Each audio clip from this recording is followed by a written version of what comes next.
أعوذ بالله السميع العليم من الشيطان الرجيم. بسم الله الرحمن الرحيم. والعصر إن الإنسان لفي خسر إلا الذين آمنوا وعملوا الصالحات وتواصوا بالحق وتواصوا بالصبر.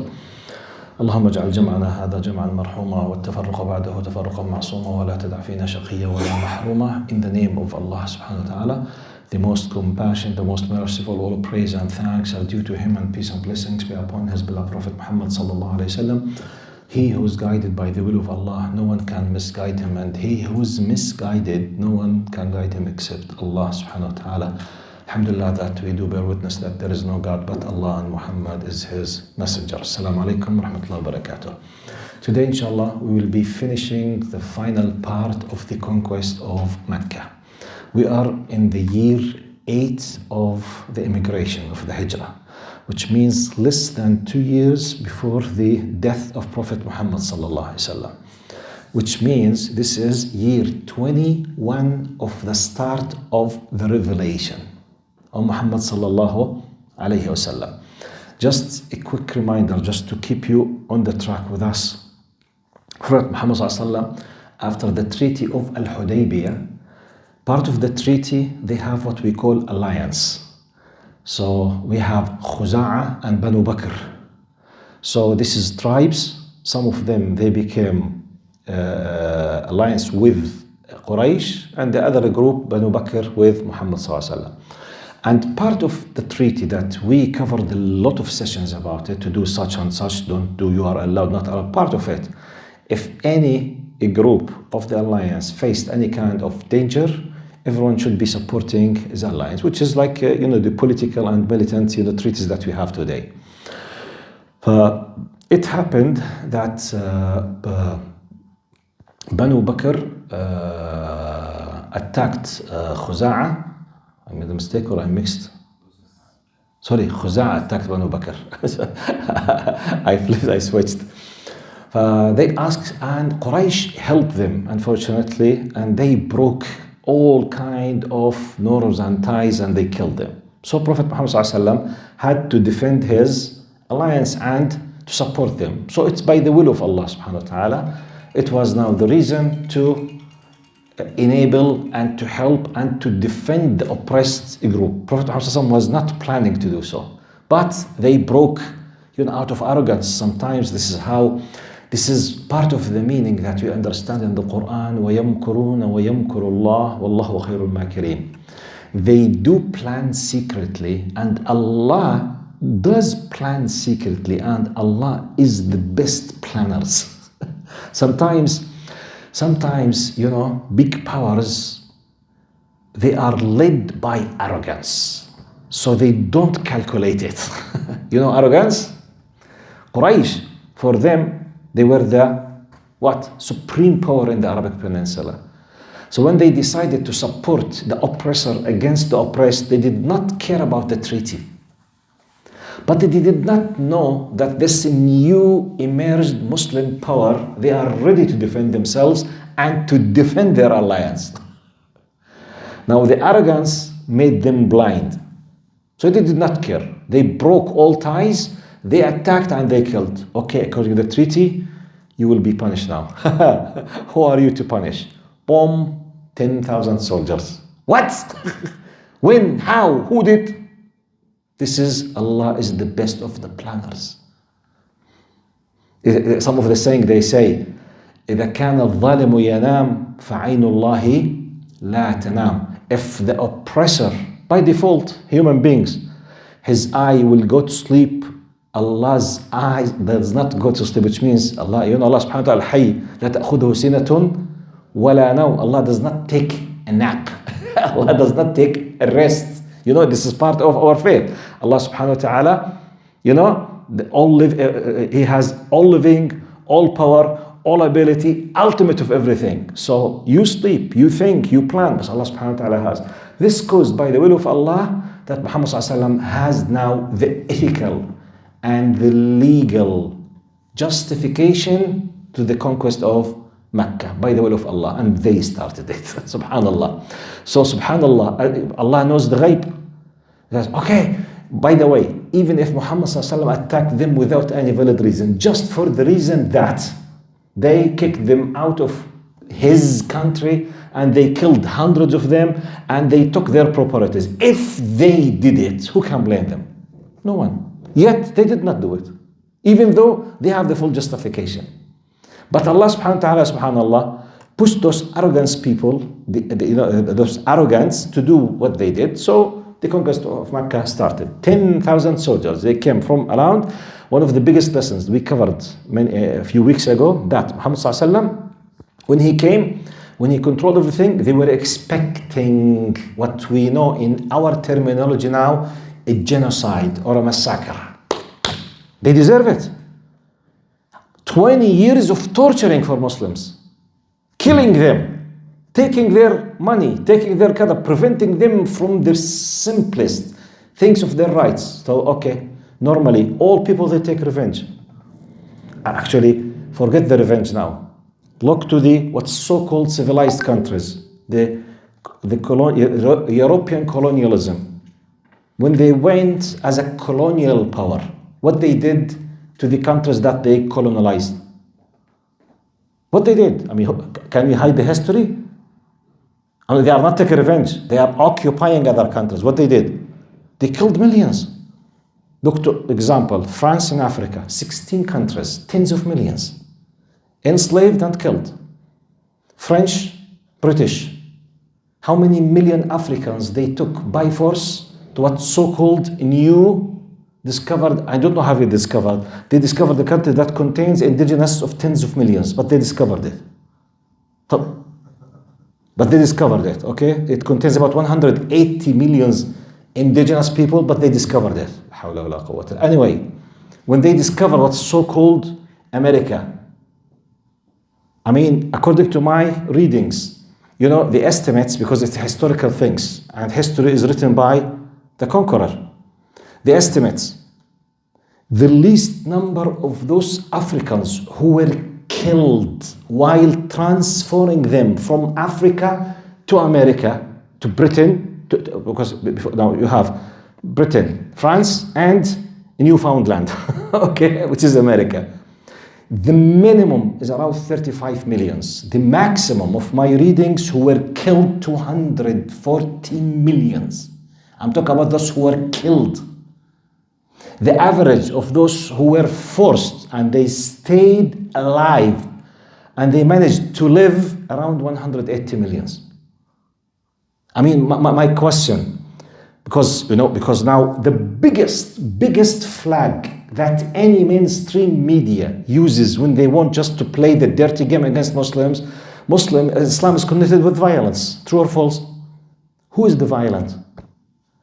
If Muhammad sallallahu alaihi wasallam, the representative of Islam, when he had the ultimate power against his enemy, who deserved to be killed, if he did it, no one could have had any kind of blame if he did it, yet he did not do it. When he had the chance to do it, how come Islam is connected with violence? Those who claim this, look what they did. And we are discussing 1400 years ago. Let's go to just 300, 250, 150 years ago, what France and Britain did when they did with just the Africans. I'm not discussing South America with the Spanish now. Go and read. Ask Mr. Google, Jazahullahu khairan. Go ask ChatGPT. Hello, Mr. or Mrs. or Miss or Ms. It depends. I don't know what this kind of I will say.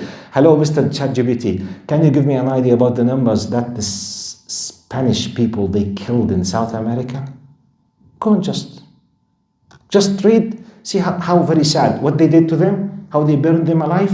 How they forced them to change their... It's mind-blowing. Go and ask about what Belgium did in Congo.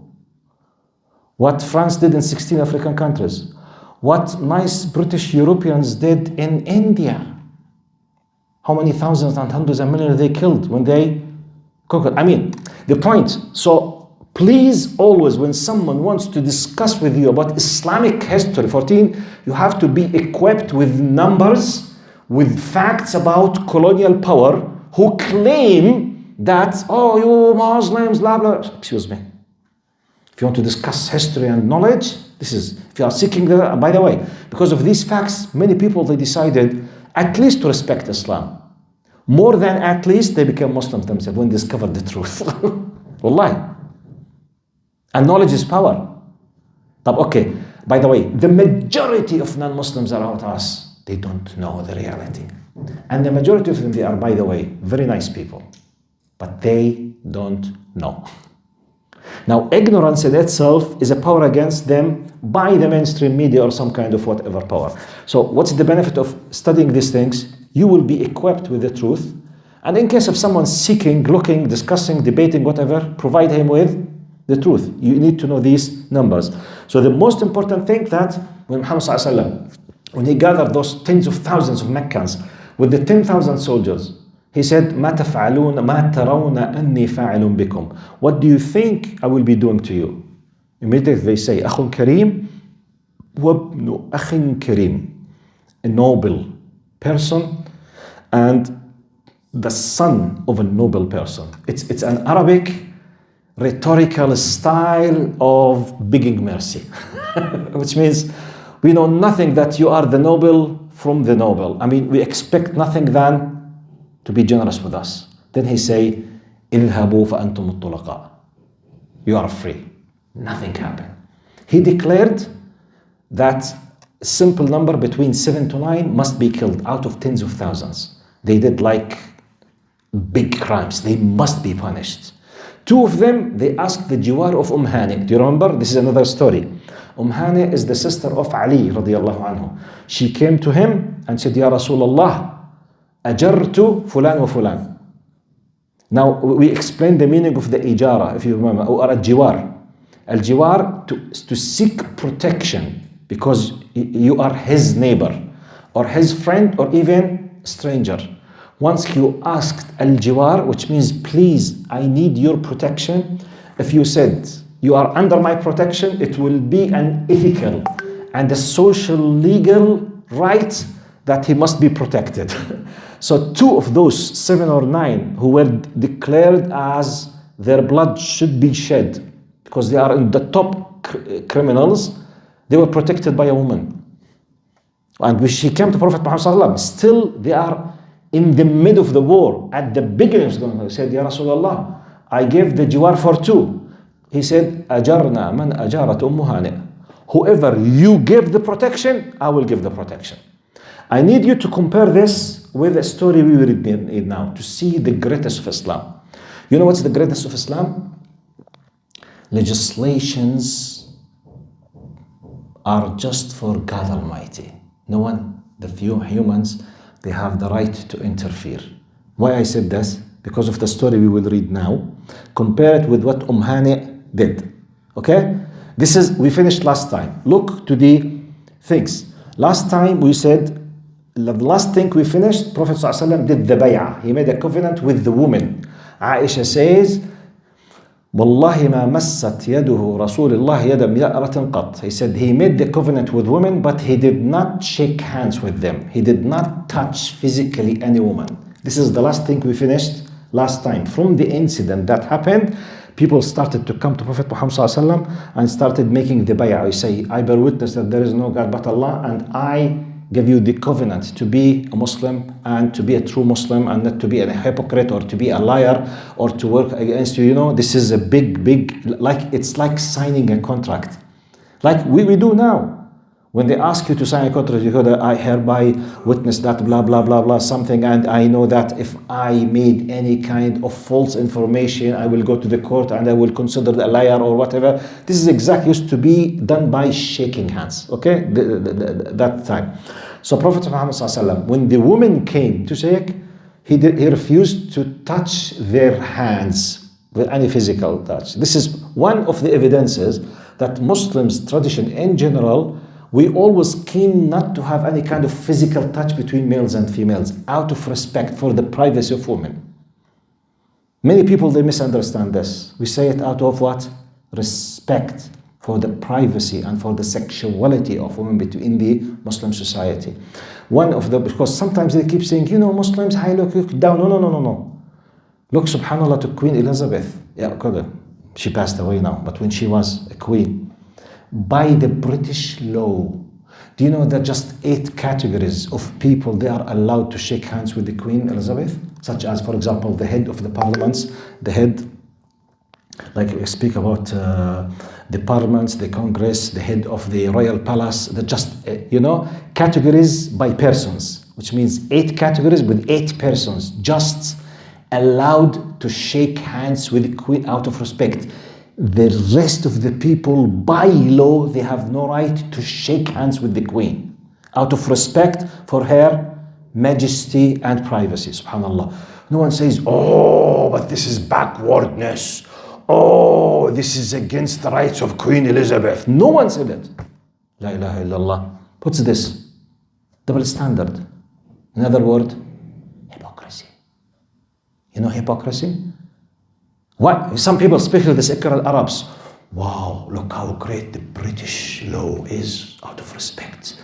Wow, we are not allowed to touch the Queen. Wow, okay. A Muslim woman, you are not allowed to touch. A'udhu billah, this is backwardness. We should be shaking hands and double standard. Inferiority complex. You know the inferiority complex? Have you heard this? Yeah? Inferiority complex. When you feel that you are inferior, you look to the conqueror as a superior. Whatever he, she, they do, whatever. So if you did something, no. Whatever they did, it's acceptable.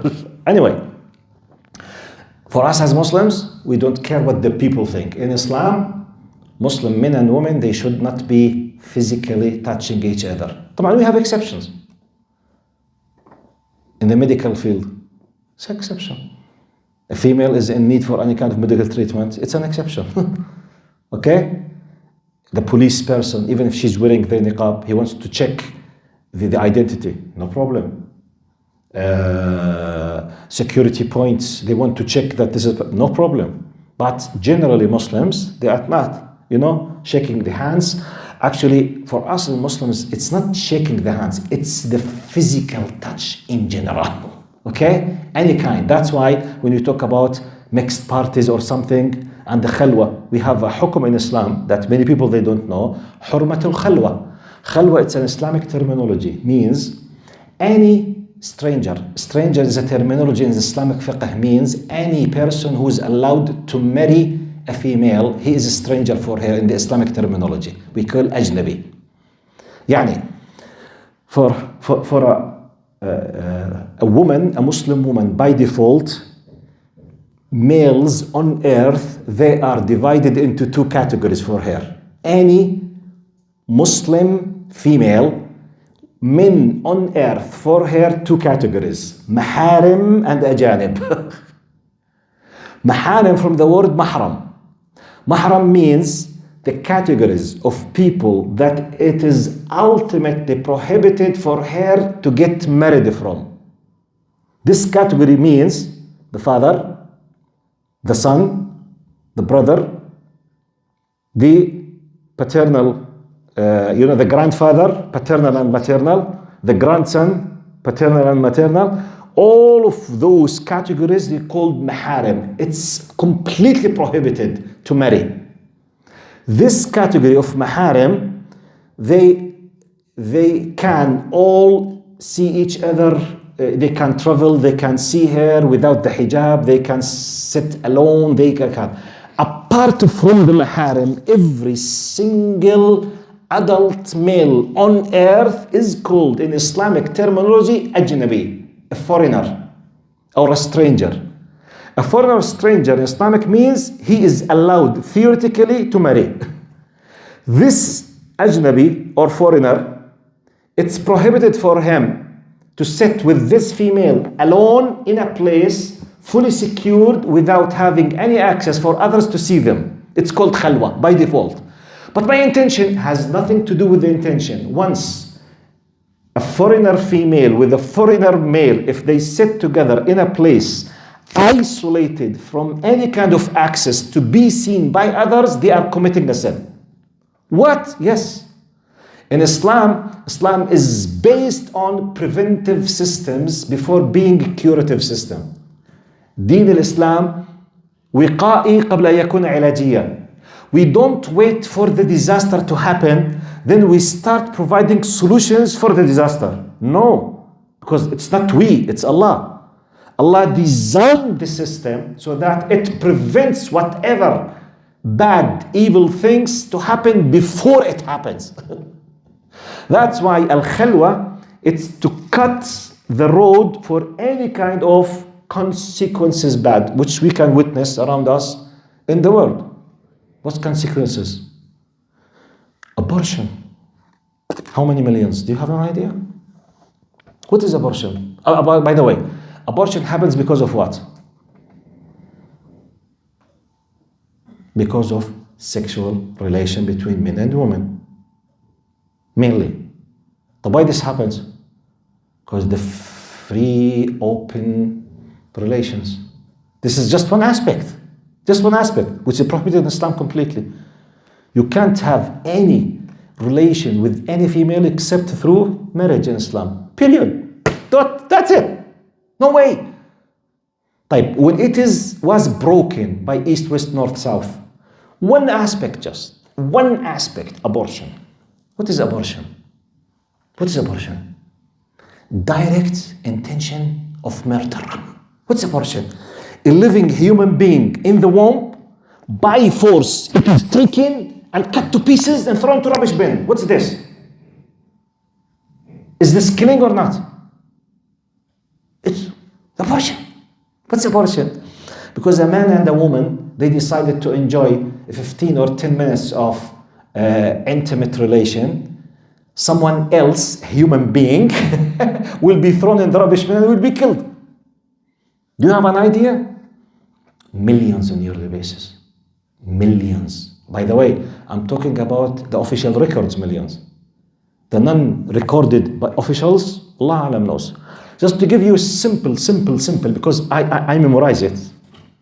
When I was doing my PhD in the UK between 1997 and 2003, I remember when I reached there that it was commonly known there in the UK. Allahumma salli ala Sayyidina Muhammad. 97, yes.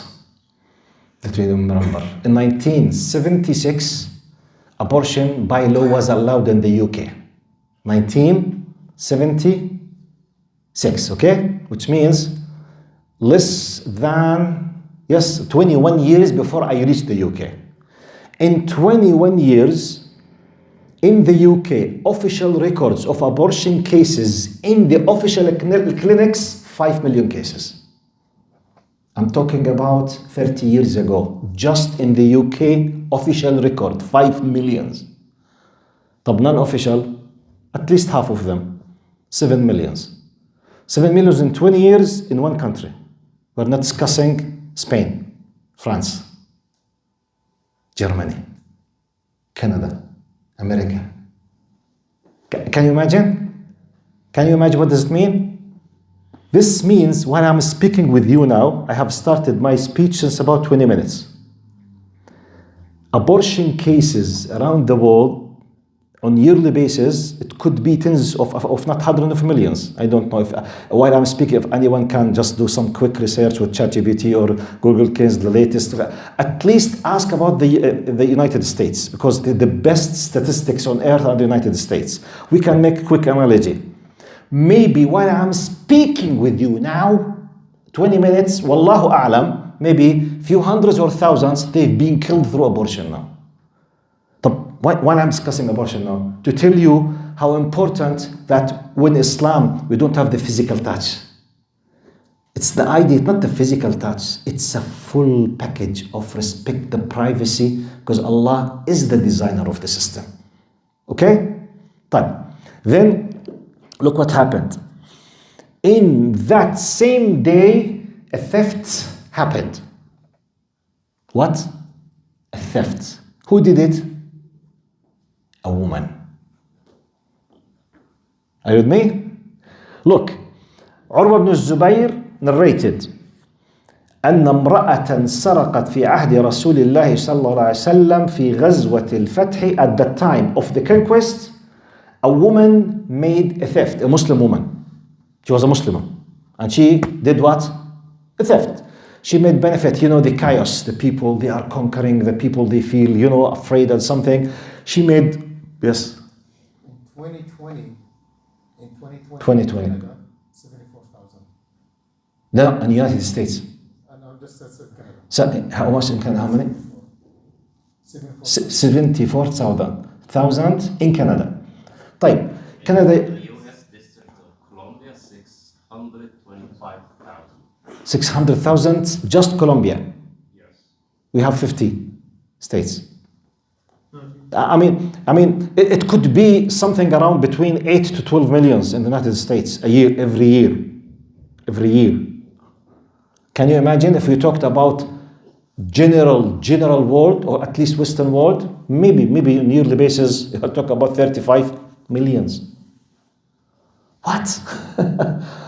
You know what does that mean? If you used 10 nuclear bombs every 6 months, you can't kill this number. Wallahi. Easily, we people kill them. Why? To enjoy our sexual appetite. This is when the human beings have the right of legislation, when they put tashri'ah, which means, okay, it's okay. No, it's not okay. Who decides? The Creator, not me or you. Because if it's up to me, I will go with my lust, I will go with my desire. If it's up to you, you do the same. Allah does not play this game. That's why we need Islamic teachings. طب جزاكم الله خير. Let's continue. قال يوم الفتح, a woman قال سرقت في عهد رسول الله صلى الله عليه وسلم. A woman committed a theft. ففزع قومها إلى أسامة بن زيد يستشفعونه.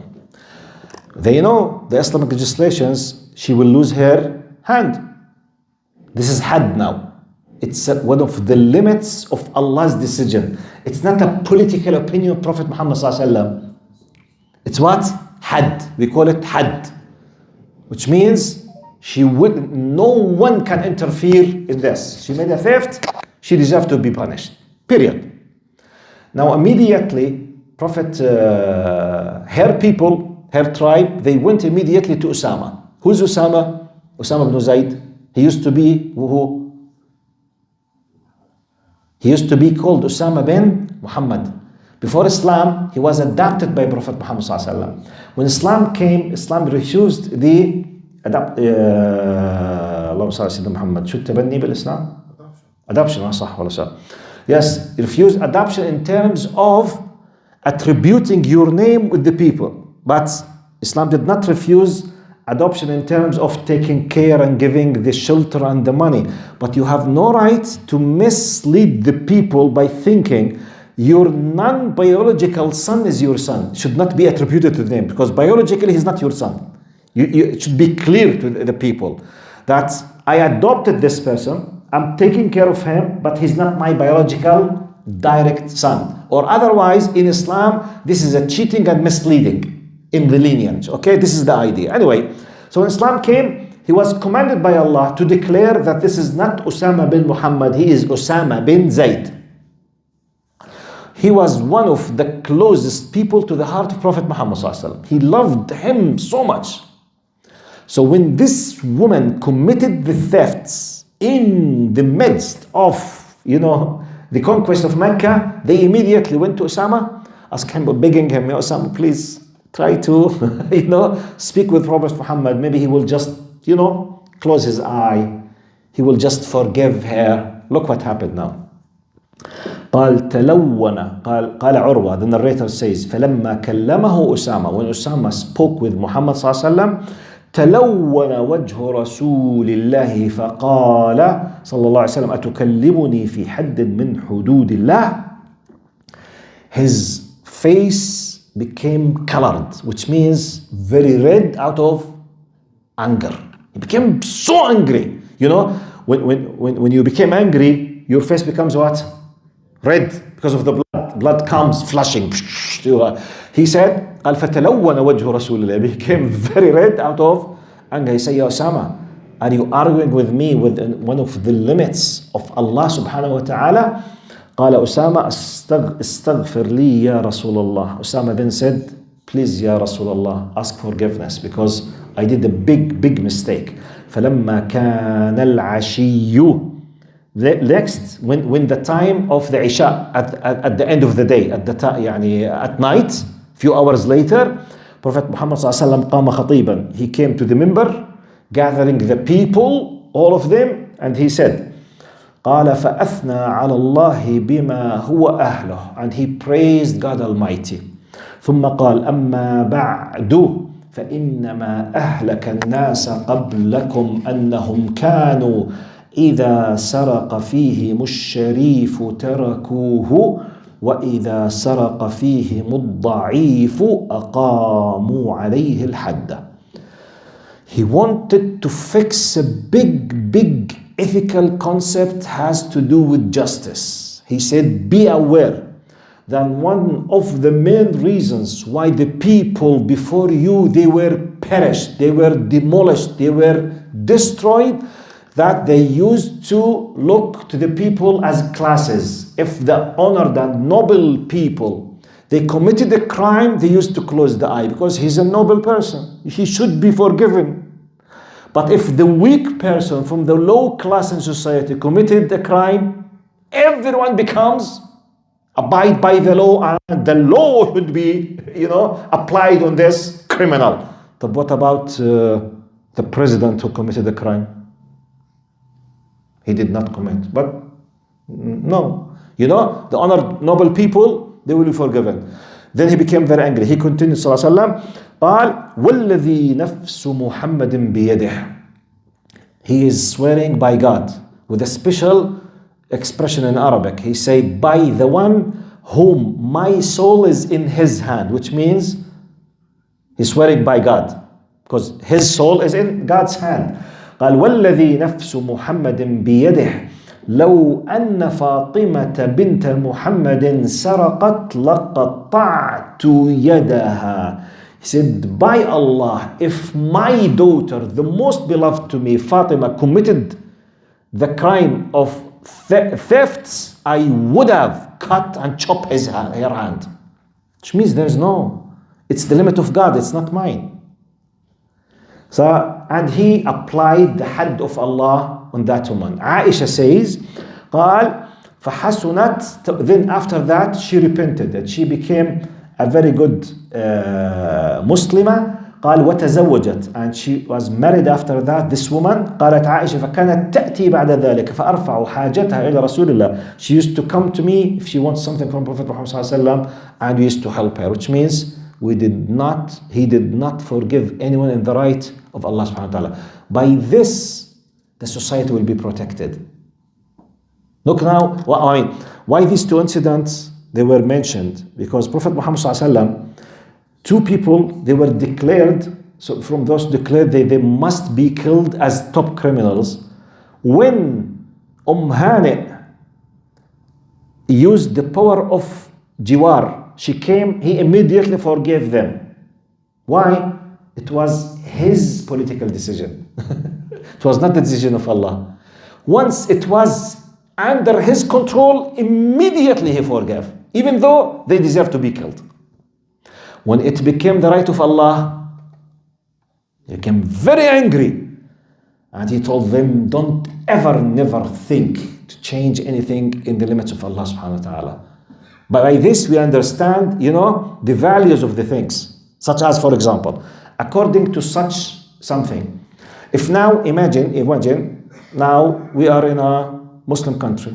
The majority of Muslims, they want to rule by Islam. Okay. They came and said, majority of people on earth, they drink alcohol. And alcohol is one of the attractive elements for tourism. True or false? The majority of tourists who pay money, they do what? They drink. It's a multi-trillion industry, alcohol, around the world. Multi-trillion, not billions, trillions. Which means if you provide in your country alcohol, you will bring what? More. So Muslims, they decided in their parliaments, think about, economy. And so I said, wait. In Islam, We have no right even to put the suggestion to think. But you know, no. It's a had from Allah. No one, I mean, it's God's, Allah decided that it's not just drinking alcohol haram, manufacturing alcohol is haram, selling alcohol is haram, buying alcohol haram, transferring on your truck is haram, dealing as a mediator, paying the money, providing the factory with the apple or with the whatever material to make, you are committing a sin, major sin, completely prohibited. No one has the right even to discuss it. No. Fornication, adultery. Does it bring tourism or not? In reality, forget haram and halal, generally speaking. Yes? No, seriously. What is the main source of economy in Bangkok, Thailand? Do you know? Yeah. What about Dubai? I have no idea, but maybe.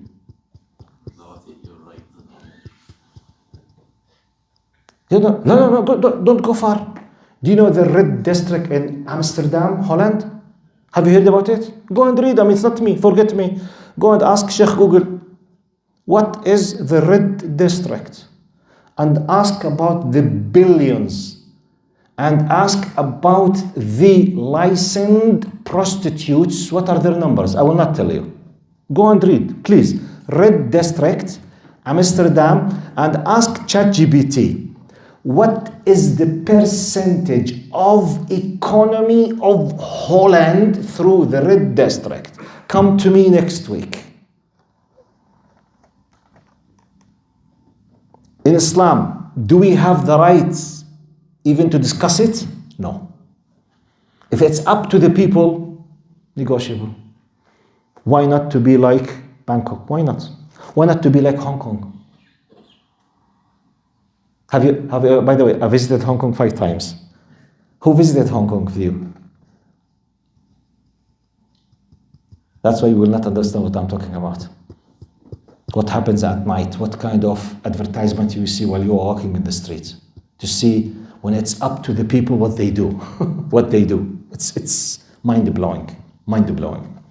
In Islam, that's it.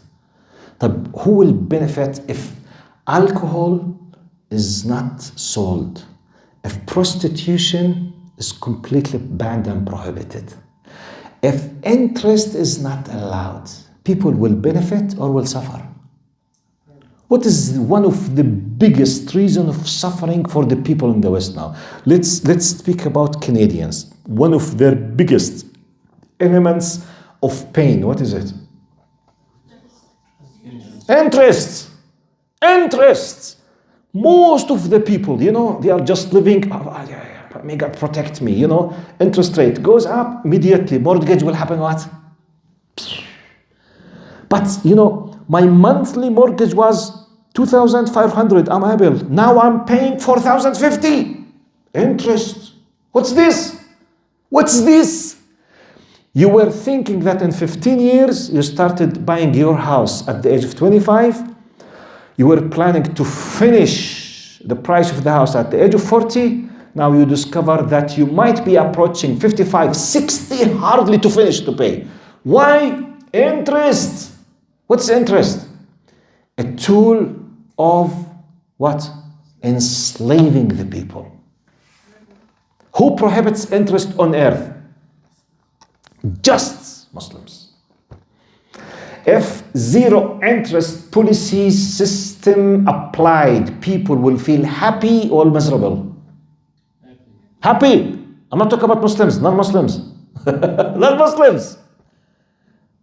As I always keep asking, if the policy of having any kind of sexual relation outside marriage is prohibited, women on earth will feel, wives will feel happy or miserable when they know that their husbands will not cheat with them and they will not do these things. Will feel happy or not happy?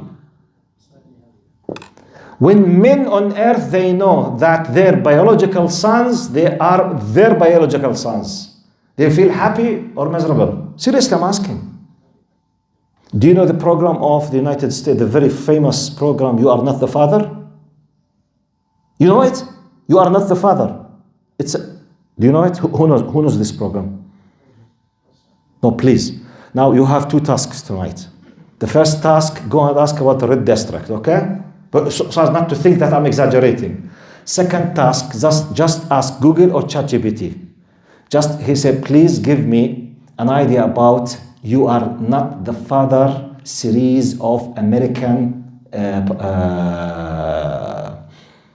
program, okay? Just have an idea, what is it? It's another mind-blowing. All of these disasters that people are facing in Islam, by default, it's what? It's not allowed. So the law will be designed that none of those people will be allowed. Who will benefit? The majority of the people. Definitely some people will suffer. People of power, people of benefit who do not care. Just always you find these people who can, many people, they feel happy when war happens in any country because they sell weapons, for example. They don't care. I'm not discussing about those people, okay? Those who sell alcohol will benefit, but those who drink alcohol, one of the biggest reasons of people losing their lives, drinking under the influence of alcohol. Can anyone with brain tell you that drinking alcohol mostly is beneficial? No. One of the biggest reasons for crime committing, for hitting badly husbands against their wives after they come drunk all over the world. Car accidents, alcohol.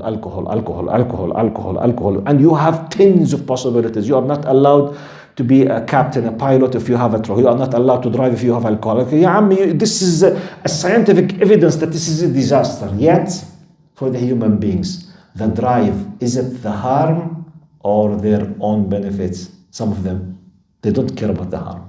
Allah has designed the system to take care of us. When we have the power, our interest is our power and money. We don't care how many people will be killed. Because of that, you understand the value of the Islamic teachings. Wallahu a'lam. So this was one of the most incidents, and by this, and I think, the last one. So the last incident, and I think inshallah, and by the way, I'm picking and choosing less than 10% of the incidents because it's huge details. I'm just something. Let me finish with this. Prophet Muhammad sallallahu alaihi wasallam, he stated, قال رسول الله صلى الله عليه وسلم حريصا على رفع الحرج عن أمته فهو قد مكث في مكة بعد فتحها 19 يوما يقصر من الصلاة. He stayed in Mecca 19 days. After he conquered Mecca, he stayed 19 days. He was doing جميع and قصر. He was doing the قصر. You know the قصر? The 4 rak'at used to be 2. The 3 stayed as 3 and the 2 as 2. Which gives an indication that he was what? Traveler. Musafir. And he was giving an idea to the people, one of the analysis why he was doing the qasr, to let everyone knows that I'm a traveler, I'm not planning to reside here. Which means you will be safe in your country, even though it's my country, but I will return back to Al-Medina. And to make it easy for the people, it's like the political, let's say, message and indication to make it easy. After the 19 days, he returned back and he put a representative. And one of the beautiful incidents happened, just to remind you, and we will finish inshallah this. Next time we will start with the Battle of Hunayn, inshallah, bi'idhnillah. One of the beautiful things, when he gave Abu Sufyan this kind of honor, قال من دخل دار أبي سفيان فهو آمن. When he was about to get into Mecca, he declared, anyone who closed his own house on himself, he will be secured. No one will touch him. Anyone came to the Kaaba, just next to the Kaaba, he will be secured. Anyone goes to the house of Abu Sufyan, he will be safe. Which means to give the honor for Abu Sufyan, because he was the leader of Mecca and he has just reverted to Islam, just accepted Islam now, a new Muslim. So he was the leader, the political leader. So to honor him, he gave him this kind of, pride that anyone goes to his house. When he said this, a group of the Ansar, You know, let's say the helpers of the companions from Medina, they had like an isolated discussion between themselves. They said, it seems that his heart returned back to his people. He's giving a special status for his people. Do you think he's planning to leave us and to come back to his country, which means just to forsake us? It was just like inner discussion secretly, because they have this kind of fear. You never know, people change, God knows what will happen. But it was secret. Then Prophet Muhammad called them. Jibreel, the archangel Gabriel, came to him and he told him what they were saying. Then he called the Ansar. He said, have you said such and such? He said, yes, Ya Rasulullah, yes, Allah, we said so. So, Ya Rasulullah, we said it out of love. We are afraid that you will leave us. He said, Al-mahya mahyakum wal-mamatu mamatukum. He said, I will be living with you and I will die with you. It was one of the biggest messages of honor for the Ansar at that moment. And he kept praying qasr to give like a continuous indication that I'm not residing, I will not stay here. And after 19 days, he left Mecca completely and he returned back to Al-Madinah. And about less than 2 years later, he passed away and he was buried in the room of Aisha radiyallahu anha. Between this incident and that incident, we have the Battle of Hunayn. And we have the Battle of Tabuk. And we have Am al-Wufud. Am al-Wufud, it's the year of the delegations, when the people started coming to declare their Islam. Then the incident of the death of Prophet Muhammad sallallahu alayhi wasallam. After that, inshallah, we will be, this could take an average maybe 10 sessions from now. I'm planning after that to give like a special phase about the 4 rightly guided caliphs. What happened at the reign of Abu Bakr, 2 years and a half? What happened at the time of Umar radiallahu anhu, 10 years and a half? What happened with Ali and Uthman? And what we call the fitna, this kind of dispute to happen between Sahaba. It's a very beautiful, important piece of knowledge, inshallah. Jazakumullah khair. See you tomorrow if Allah subhanahu wa ta'ala allowed us to stay alive in the tafsir. Assalamu alaikum wa rahmatullahi wa barakatuh.